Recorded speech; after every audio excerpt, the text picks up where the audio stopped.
Hi and welcome back to CC Convos. Today is a pretty casual video. I'm being pretty lazy today, just sitting here with my cat. Today we'll be talking about selling plants and how to sell plants. If you're thinking about starting to sell plants, or if you've listed a few plants for sale and you're just not making any sales, I'm going to share with you my personal experience as well as some tips to help scale your business and just some creative ideas that could help take your business to the next level. For me, I've sold some plants on OfferUp and Facebook Marketplace. I primarily just sell cuttings, but I've also sold other plant-related things such as old pots, some soil that I tried and I just didn't like. My preferred plants to sell would be Monstera deliciosas and the Adansonii version, and I've even sold some begonias and berries. So my family has a huge garden, and my dad is a big overplanter. So a lot of times we end up with a ton of berries, and we've actually picked them and sold them on Facebook to our friends and family. I started as just something to make a couple extra bucks and as an experiment kind of to see if I could just sell them. I don't really have intentions to grow a plant business, but I have a little bit of knowledge that I think would be helpful for someone that maybe wants to make a couple bucks on the side or potentially turn it into a larger business. So that's just a little bit of personal background. Now I'm going to talk about some tips to increase sales. So if you put some plants online and you're just not selling them, I'm going to give you a couple of tips on how you can sell them. First would be to make sure that you're selling on a platform that you have a good rating on. So if you have an OfferUp account and you have like a 1-star rating, I probably wouldn't sell on there. You can list it there, but I'd also list it somewhere else. So I like to use platforms that already have an established rating on.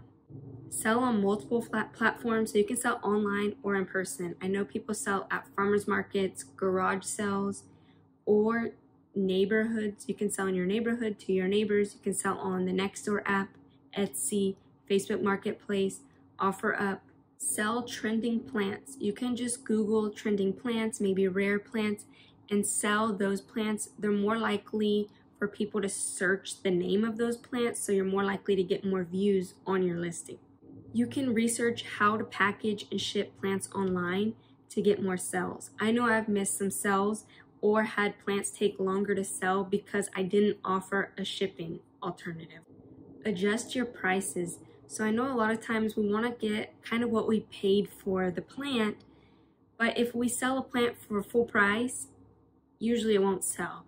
So you have to always do a discounted price, unless it's like something super rare or different. A good way to check for a price that is reasonable is to look for the plants, that same type of plant, and what it has sold for. And you want to price it for that price or maybe $1 or $2 less. If you grow a certain type of plant really well and it's maybe not a trendy plant and you're not getting any sales, you can add an accessory. Maybe you're really artistic and you want to decorate a pot, or you make little decorations or figurines out of clay or something. You can include that with the plant. You can sell it together. If you're good at macrame, you can make a macrame hanger to sell with the plant. Or if it's a climbing plant, you can make cool trellis designs. If you're really good at growing flowers, you can make, I think it's called a boutonniere, the little flower pin that boys wear on homecoming or even like prom, some sort of flower displays. You could grow and sell mushrooms. I know for me, I bought a mushroom grow kit and I grew them and I just ate them. I didn't sell them. And it was a really fun experience to grow them and they tasted really good. There's also a lot of medicinal mushrooms and I've seen a lot of people sell them at farmers markets or online because of their health benefits. If you really like citrus trees, you could think about grafting 2 different varieties of oranges together to make some sort of hybrid that is different from the others. If you like just experiments, you could buy produce from the grocery store and turn it into like a project of trying to grow your own plants, like avocado trees, mango trees. If you're into gardening and growing food or plants that you can eat, you can plant the seeds and maybe sell the starter plants, or you could sell the crops. Another little hack would be when you go to buy a plant from a nursery, look for plants that have multiple plants per pot.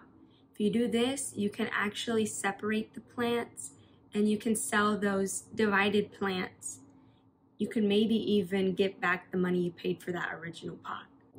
I hope you enjoyed this video and found something that you could use or sparked your interest or creativity to come up with your own unique ways to sell your plants or to start a business related to plants. In a future video, I will be discussing my Monstera Thai. I've had a lot of issues with it regarding root rot, and I'm going to give an update about that and kind of my plan to rescue it. I'm also going to give a review of the Mother Grow Pod for microgreens. So if you're interested in any of those topics, consider subscribing, and I'll see you in my next one.